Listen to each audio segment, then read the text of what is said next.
Hey guys, so I wanted to do something a little different today. So today we're going to be doing a sort of story time. As most of you might have noticed from the past videos, I no longer have the Silverstone S2000. And you see now that I have a Suzuka Blue. And there's a story to that. So today I wanted to talk about how I lost my Silverstone S2000, my first S2000.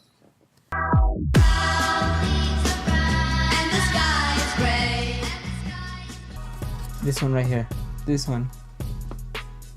So yeah, that one.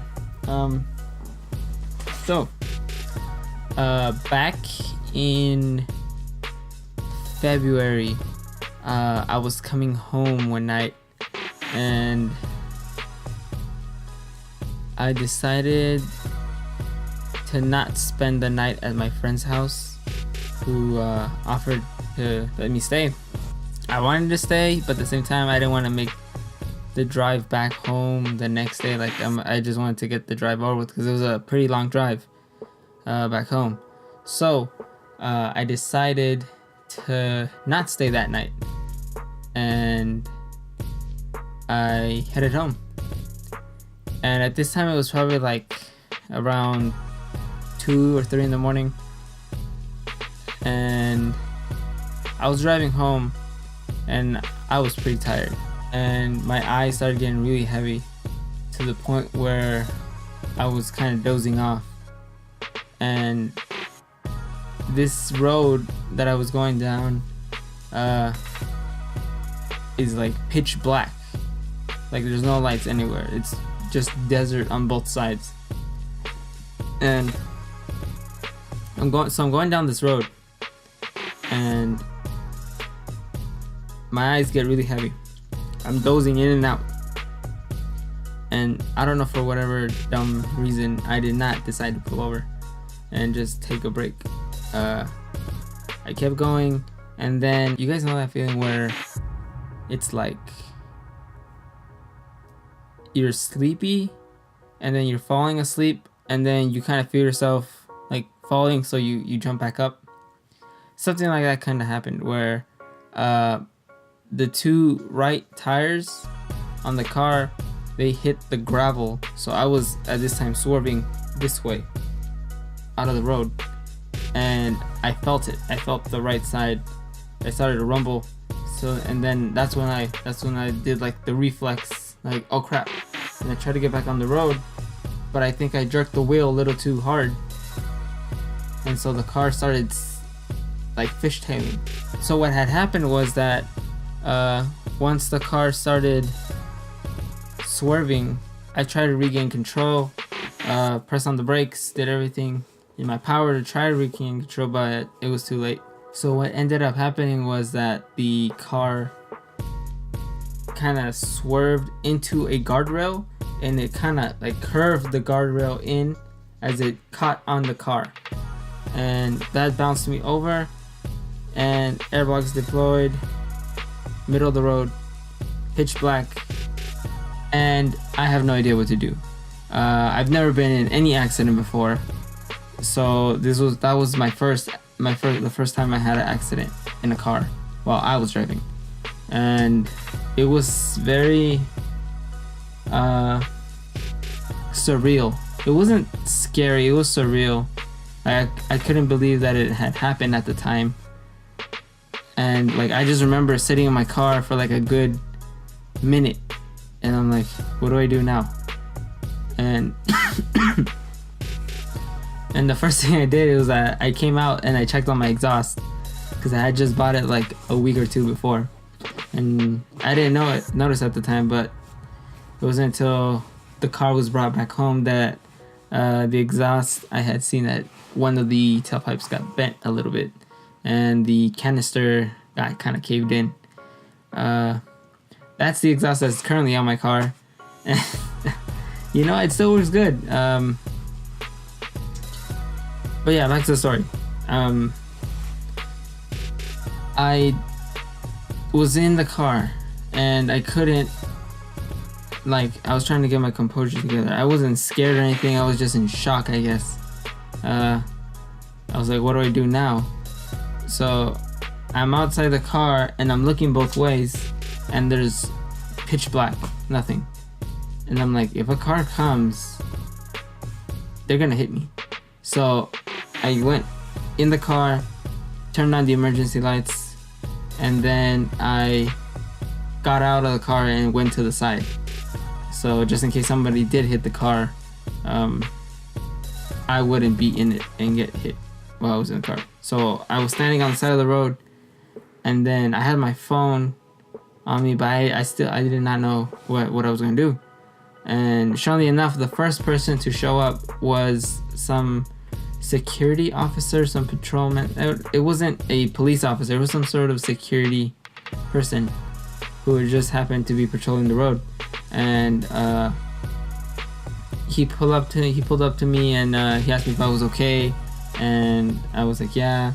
Luckily there was no injuries involved, maybe just like a sore shoulder, but nothing broken, nothing bruised, nothing fractured, no internal bleeding, so I was pretty lucky on that. And so he basically what had happened was like he had to talk me through what I had to do, because I really was like not in the right mindset at the time. I was tired, that really woke me up, but at the time I was tired and like I was out of my wits. And so I called 911, and then about the whole ordeal took maybe an hour and a half. Mind you, this was like at 3-4 in the morning, so it was pretty late at night. Things happened pretty quick. Tow truck came, took the car, and police officers filed the report. They tested me for alcohol. I don't drink, so no alcohol in my system. I was just tired. Fell asleep at the wheel, so I told them, or started dozing off. Technically, I don't know if it counts as falling asleep on the wheel, but yeah, pretty much fell asleep at the wheel. So yeah, the officers ended up taking me home, and I just remember that night I was still like so out of it. I was tired. I went straight to bed, and then the next morning is when I checked my garage. I thought it was just a bad dream, and surely enough, the car was not there. So yeah, that was one of the more scary things to happen to me, and it was definitely my fault, and I could have put people in danger that night. Driving tired is basically just as bad as driving under the influence of alcohol or some drugs. It was very irresponsible of me, that's what it was. And it's one of the things that I wish I could take back, but I can't. And I was lucky enough to not be hurt and not hurt anybody else as well. Nobody else was involved. It was just me, lonely road. First person to show up was some sort of person of authority. So I was pretty lucky in the way things happened. I think out of, like, if I were to get in a crash, that probably would have been the best outcome that could have possibly happened out of that. So luckily nobody was hurt. I didn't have any passengers in the car, thank God. But I did learn my lesson that day. I did.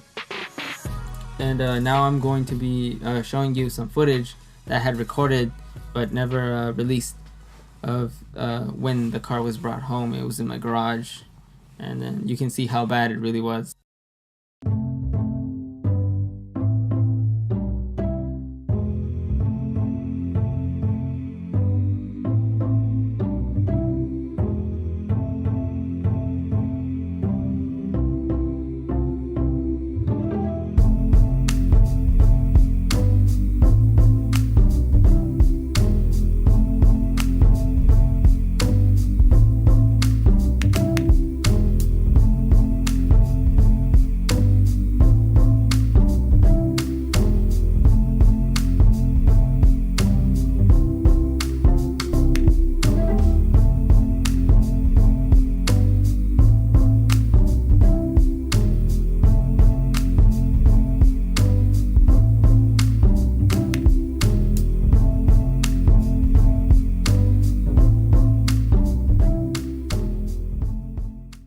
was pretty bad. And then dealing with the insurance company was also hell, man. It took about a month and a half, 2 months before I was finally able to get the insurance money from the company. It was a lot of back and forth. They were trying to undersell me on the car, and they were trying to buy it off me. But I was able to get a decent price out of it, and I had spent some time searching for new cars. I was planning to get an AP2, but I test drove one and I didn't really like the way it's not that I didn't like the way, it's that it didn't feel the same as my AP1, and I just wasn't as excited when I drove the AP2. So I decided to get back in another AP1, and surely enough I find this ad on S2KI. This man is selling a 2002 Honda S2000 in Suzuka Blue. I knew right off the bat that I wanted to get back in a Honda S2000. Some of my friends were trying to sway me into getting other cars like an FRS or something. But at the end of the day, I just wanted to get back what I lost. That S2000 meant a lot to me, being that it was my dream car basically. So it was very sad to see it go, because I really loved that car. But you know what? Things happen. You move on. You do the best with what the hand you're dealt with, basically. So yeah, that was basically one of the more scarier things to happen to me last year, and definitely won't be driving tired again. That's for sure. If you guys ever find yourselves in the same situation, I urge you to please just pull over to the side of the road. Take a 30 if you don't want to stay that long. Just anything to help you like stay awake, because it is very dangerous. And I definitely learned my lesson. So yeah, that was my story time for this. Let me know if you guys like these videos. I might do more. There are some stories I can tell you about this car that let me know if you guys want to hear them. I want to thank you guys for watching this video. Let me know what you thought, and yeah, see you guys next time. Drive safe, drive responsibly, and can't wait to film the next video. Alright, thanks guys, bye.